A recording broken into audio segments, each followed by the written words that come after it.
2년 전 우리 대한민국 속에는 끔찍한 사건이 한 번 있었습니다. 결코 다시 있어서는 안 되는 사건, 세월호 사건입니다.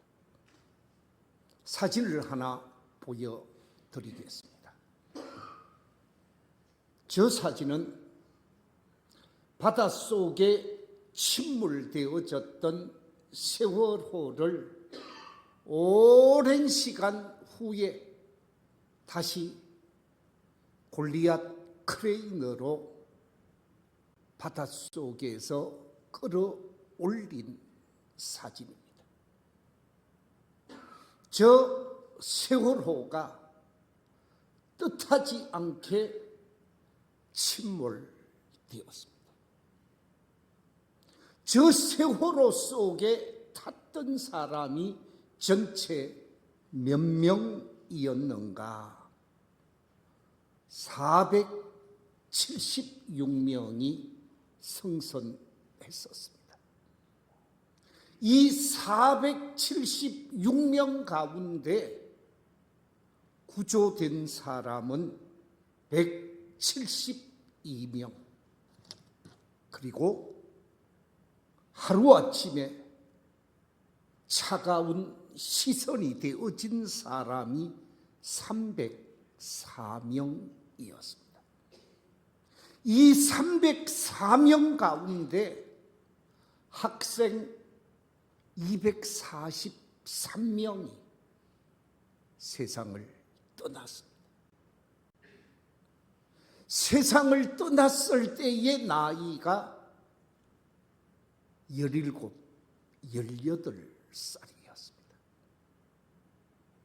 정말 청운의 꿈을 가지고 열심히 공부하고 있었던 부모님에게 희망이 되어졌던 아들, 딸들이 꽃다운 나이 17살에 인생을 아름답게 피워보지도 못하고 차가운 물속에서 고통스럽게 죽어가야만 했었습니다.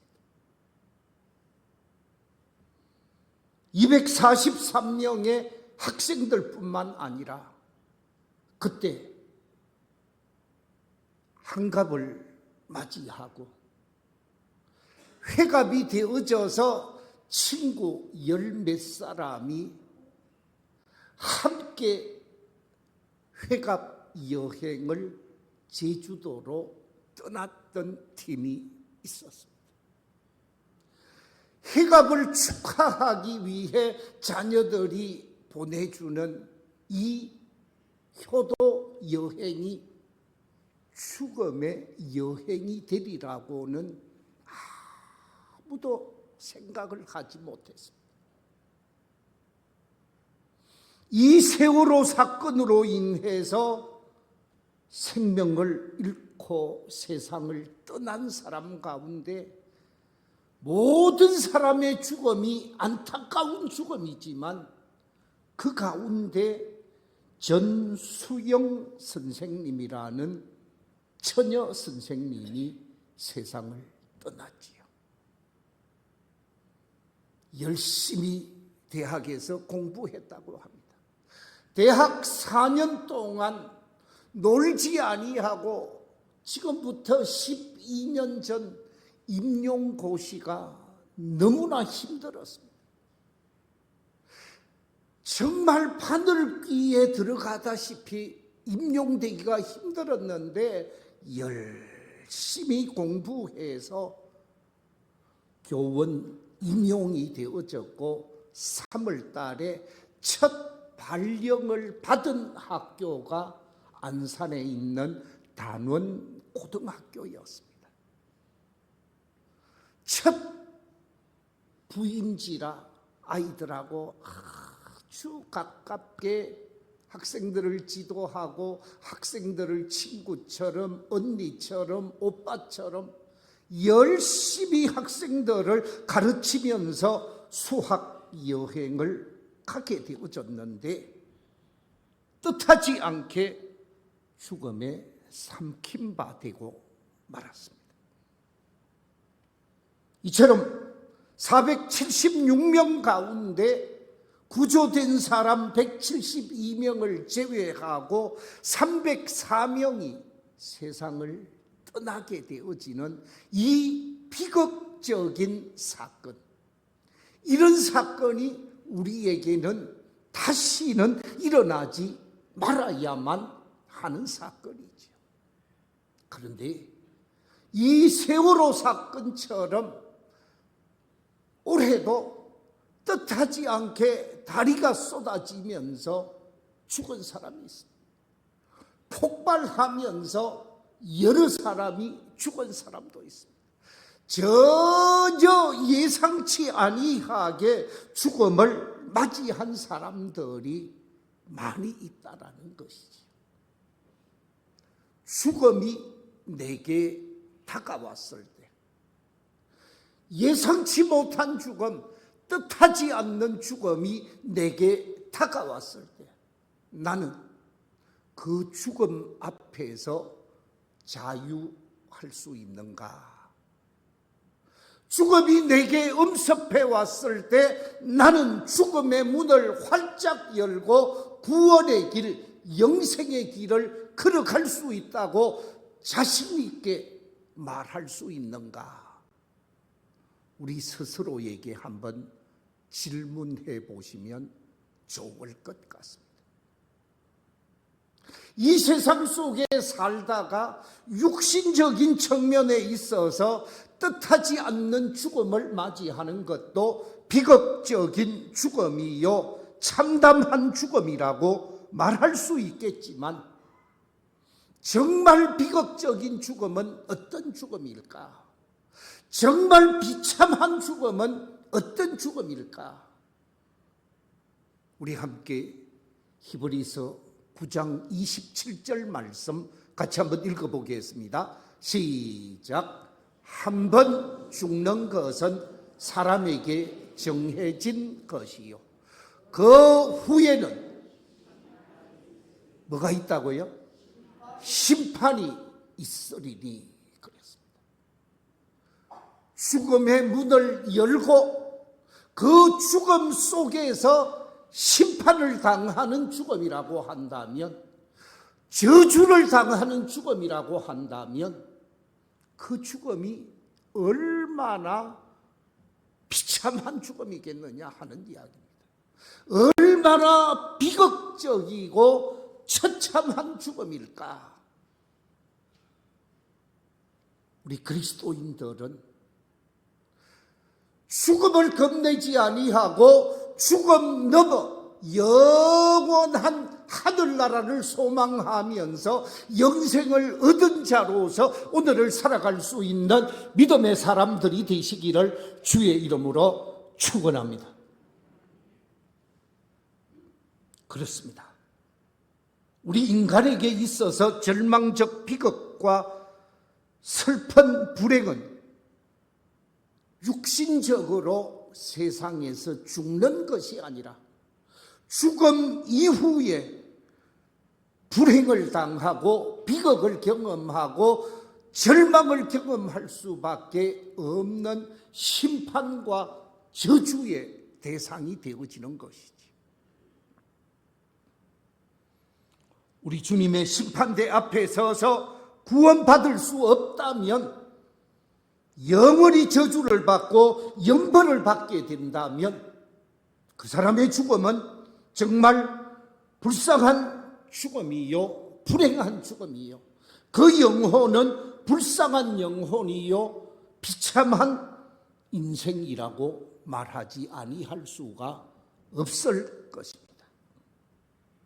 지금 우리가 가끔 목격하고 있는 이런 불행한 참사와 비교할 수 없는 비참한 참극과 불행이 엄습하게 되어지는 것이지요.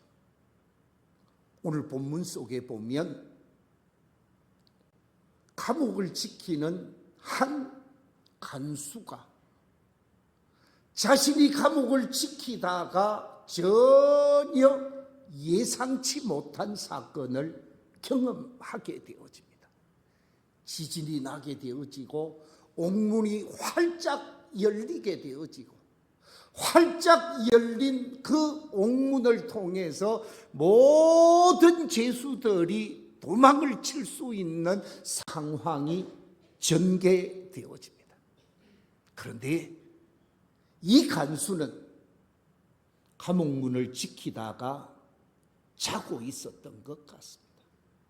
졸음이 몰려왔는지 빌립보 감옥 입구에서 잠을 자다가 지진으로 인해서 옥문이 열려지고 간수가 확인하기 전에 죄수들이 도망간 것으로 생각하고, 그 당시 법에 의하면 감옥을 지키는 간수가 죄수가 도망치는 줄도 모르고 다 도망을 치도록 하면 그 죄수를 대신해서 재판을 받고 죽임을 당하는 법이 있었다고 합니다. 자신이 재판을 받고 죽임을 당하는 것보다는 스스로 자결하는 것이 좋겠다라고 생각을 하고 자신이 가지고 있었던 칼을 뽑아서 스스로 자결을 하려고 합니다. 그때 감옥 안에 있으면서 감옥을 뛰쳐나가지 아니하고 감옥에서 기다리고 있었던 사도 바울과 전도자 실라가 감옥 속에 있었습니다. 자결을 하려고 하는 간수를 보고 여보시오, 자결을 멈추시오 외쳤습니다. 도망간 줄 알고 감옥 속에 아무도 없었는 줄 알았는데 감옥 속에 바울이 있었고 실라가 있었습니다. 정신을 차리고 자결하던 자신의 생각을 멈추고 등불을 들고 감옥 안으로 들어가 보았더니 그 자리에 평안하게 앉아 있었습니다. 사도 바울과 실라를 밖으로 모시고 나와서 그 사도 바울과 실라 앞에 엎드려서 절을 하게 되어지고 그리고 질문하게 되어집니다. 선생님, 제가 어떻게 하면 구원을 얻을 수 있겠습니까? 제가 어떻게 하면 구원을 얻을 수 있겠습니까? 사도 바울과 실라를 심상치 않게 보았던 것 같습니다. 사도 바울은 구원을 베푸는 사람이고 구원을 안내하는 사람이라고 생각했던 것 같습니다. 어떻게 하면 구원을 얻겠습니까? 하는 이 질문은 인생의 실존적인 질문입니다. 우리 인생에 있어서 궁극적인 질문이기도 합니다. 우리 인생에 있어서 존재론적인 질문이기도 합니다. 내가 어떻게 구원을 얻을 것인가? 우리는 시도 때도 없이 자신의 구원의 문제, 자신의 존재론적인 문제를 가지고 사색하게 되어지죠. 이 질문을 받게 되어진 사도 바울이 오늘 본문 속에서 대답을 하게 되어지는데 본문 31절에서 이렇게 대답을 합니다. 우리 같이 한번 읽어보겠습니다. 시작. 주 예수를 믿어라. 그리하면 너와 네 집이 구원을 받으리라. 그렇습니다. 우리가 구원을 얻을 수 있는 길, 심판당하지 않고 멸망당하지 않고 구원 얻을 수 있는 길은 예수 그리스도를 믿는 믿음밖에 없다는 말씀입니다. 우리 인간이 하나님의 형상대로 지음받은 영적 존재가 아니면 구원에 관심을 기울이지 아니할 것입니다. 진화론자들이 말하는 것처럼 우리 인간을 그냥 동물로 본다고 하면 구원에 관심을 기울이지 않을 것입니다. 여러분, 동물 가운데 구원에 관심을 기울이는 동물 보셨어요? 여러분의 집에 여러분과 같이 생활하고 있는 애완동물을 키우는 분들 많이 계시지요? 집에서 강아지, 예쁜 강아지를 키우시는 분, 고양이를 키우시는 분 있을 것입니다. 그 고양이가 구원에 관심을 기울이는 고양이 있으면, 강아지 있으면 좀 소개 좀 해 주십시오. 우리 집에는 20년 가까이 된 고양이가 있습니다. 아주 값비싼 고양이입니다. 그 고양이가 페르시안이라고 그러던가요? 한 마리에 몇십만 원 한다고 그러더라고요. 우리 큰애가 고양이를 사서 키워가지고 시집을 가면서 가지고 가지 않고, 그렇다고 버릴 수도 없고 어디 놔두고 갔다고요? 친정에 두고 갔으니 친정 아버지 어머니가 관심을 기울일 수밖에 없습니다. 지금도 우리 집사람이 키우고 있는데 아직까지 우리 집에 같이 살면서 제 영혼을 구원해 주십시오, 기도하는 거 못 봤다니까요. 시도 때도 없이 먹는 것만 찾지. 자기 영혼을 위해 구원하는 고양이 저는 아직 못 봤어요.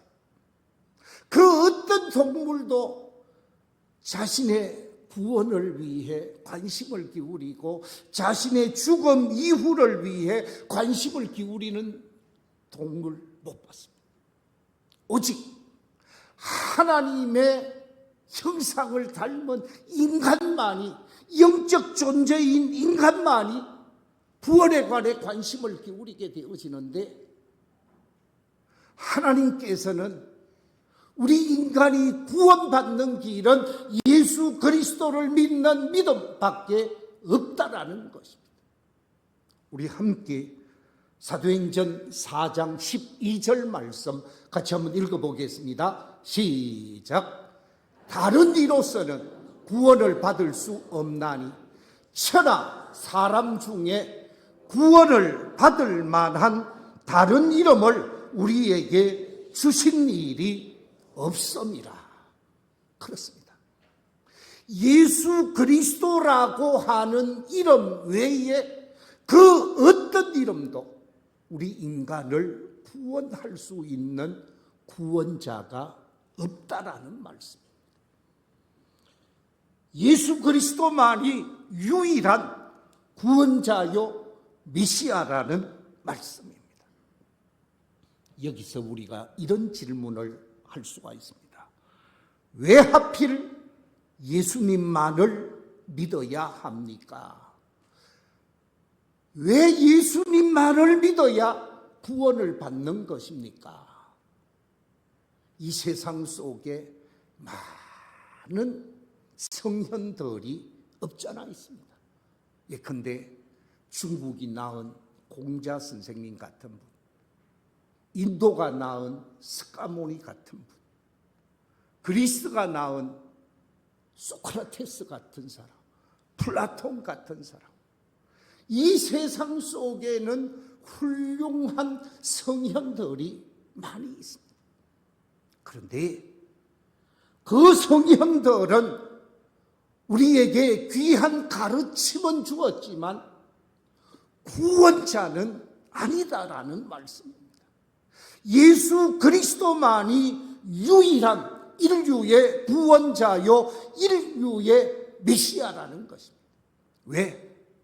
하나님께서 인간을 구원하기 위하여 독생자로 예수님을 보내셨고 대속의 주님으로 예수님을 십자가 위에서 죽게 하셨고 십자가에 죽으셨던 예수님께서 죽음의 권세를 깨트리시고 부활하셔서 우리에게 산 소망을 가지면서 하늘나라를 주시겠다고 약속하신 분이 예수님 한 분밖에 없기 때문에 그렇습니다.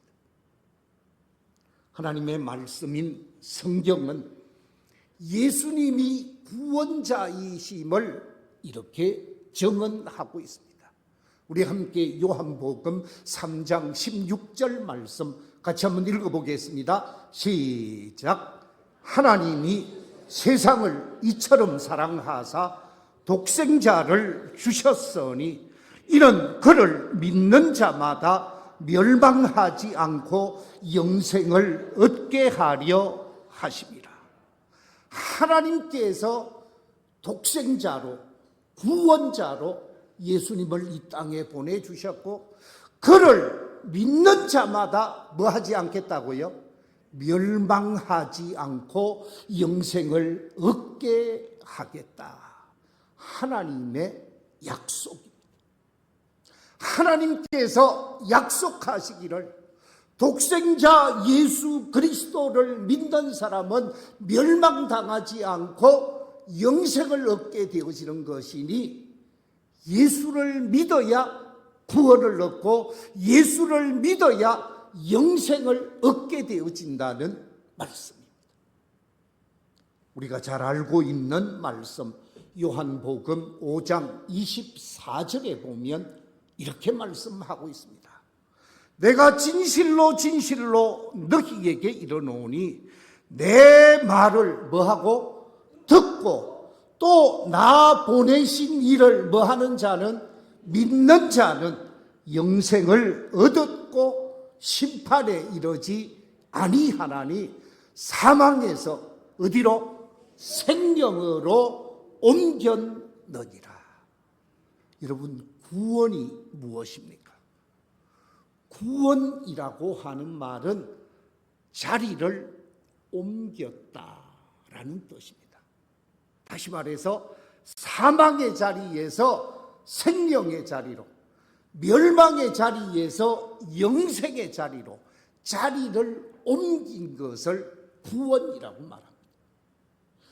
예수 그리스도의 말씀을 듣고 그 예수 그리스도를 믿는 사람만이 구원을 얻고 영생을 얻고 자리를 옮겨진 자로서 삶을 살게 되어지기에 이 자리에 계신 우리 모든 성도들은 사망에서 자리를 옮겨서 영생의 자리, 영광의 하늘나라로 갈 사람들인 줄로 믿습니다.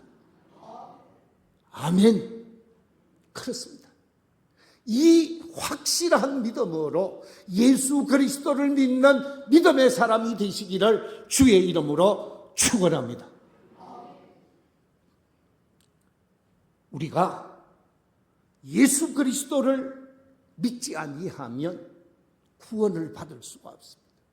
예수 그리스도를 영접하지 아니하면 하나님의 자녀가 될 수가 없습니다. 우리가 잘 알고 있는 말씀 요한복음 1장 12절 속에 보면 이렇게 말씀하고 있습니다. 영접하는 자, 곧 그 이름을 믿는 자들에게는 하나님의 뭐가 되는 권세를 준다고요? 자녀가 되는 권세를 주셨으니 하나님의 자녀는 하나님이 책임져 주시고 하나님이 보호해 주시고 하나님이 함께 하시는 놀라운 은혜가 있습니다.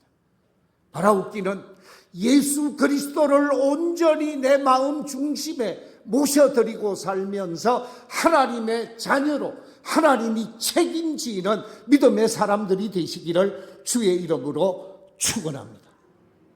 이처럼 하나님께서는 하나밖에 없는 독생자 예수 그리스도를 구원의 주로 믿고 영접하는 사람, 그 사람이 바로 멸망을 당하지 아니하고 구원을 얻고 영생을 얻게 되어집니다.